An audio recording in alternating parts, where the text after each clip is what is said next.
प्यारे बच्चों, आज मैं आपको पंत जी की कविता का आखिरी पैराग्राफ बताने जा रही हूँ। आखिरी पैराग्राफ की व्याख्या बताने जा रही हूँ कि ये धरती कितना देती है, ये धरती माता कितना देती है। अपने प्यारे पुत्रों को नहीं समझ पाया था मैं उसके महत्व को। बचपन में ठीक 2 वर्ष पैसे बोकर रत्न प्रसवनी है वसुधा।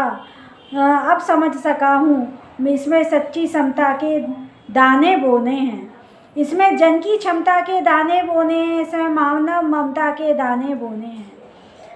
तो ये धरती माता का महत्व बता रहे हैं पंत जी इसमें कि ये धरती कितना देती है, धरती माता कितना देती है अपने प्यारे पुत्रों को, कि धरती माता अपने प्यारे पुत्रों को कितना ज़्यादा देती हैं। हम इनकी छाती पर, इनके सीने पर हम पैर रख के चलते हैं, अपना हाथ इनके ऊपर डाल देते हैं, लेकिन ये उफ भी नहीं करते हैं।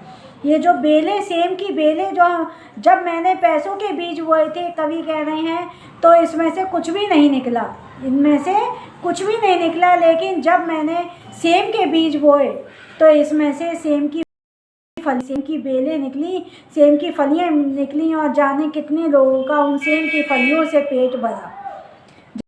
जहाँ लोगों का उन सेम की फलियों से पेट भरा, तो आज मुझे पता चला कि ये धरती माता अपने प्यारे पुत्रों को कितना देती हैं, हम मानवों को कितना देती हैं। नहीं समझ पाया था मैं उसके महत्व को। वो कवि कह रहे हैं, पंत जी कह रहे हैं कि मैं बचपन में अपने स्वार्थवश लालचवश में ये नहीं समझ पाया था कि ये धरती माता का क्या महत्व है। मैंने उसमें पैसे बो दिए थे और ये चलेंगे, जबकि पेड़ पैसों के नहीं, पेड़ तो दानों के निकलते हैं, पेड़ तो पौधों के निकलते हैं, और उन फसलों को बेच कर ही हमें पैसे प्राप्त होते हैं। रत्न प्रसवनी है वसुधा, आप समझ सका हूँ। ये जो वसुधा है, ये जो धरती माता है, ये रत्नों को उत्पन्न करने वाली है।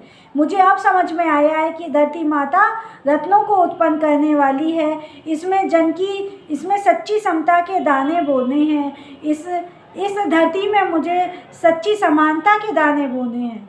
पृथ्वी की जितनी भी संपदा है, ये प्राकृतिक जितनी भी संपदा है, वो सबके लिए समान रूप से सबके लिए है, और किसी का भी अपना पराया कुछ नहीं है।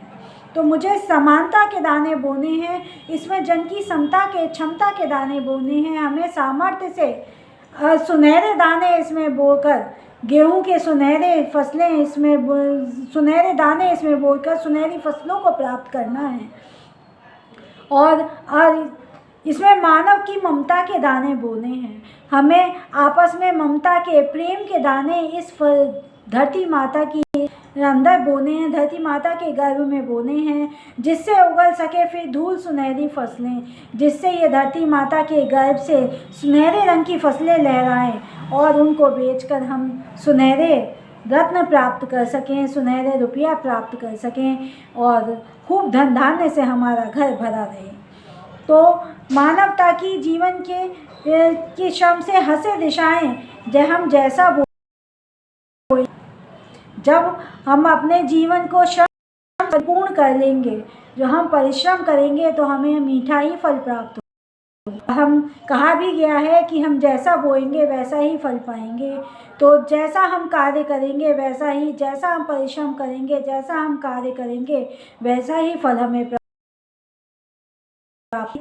ये कहना चाहते हैं, ये बताना चाहते हैं कि हम सबको परिश्रम करना चाहिए और सबको समान भाव से देखना चाहिए, जिससे हमें समानता के और प्रेम की, ममता के दाने हम बो सके, और सुनहरी फसलें, प्रेम की सुनहरी फसलें, समानता की सुनहरी फसलें हम प्राप्त कर सकें।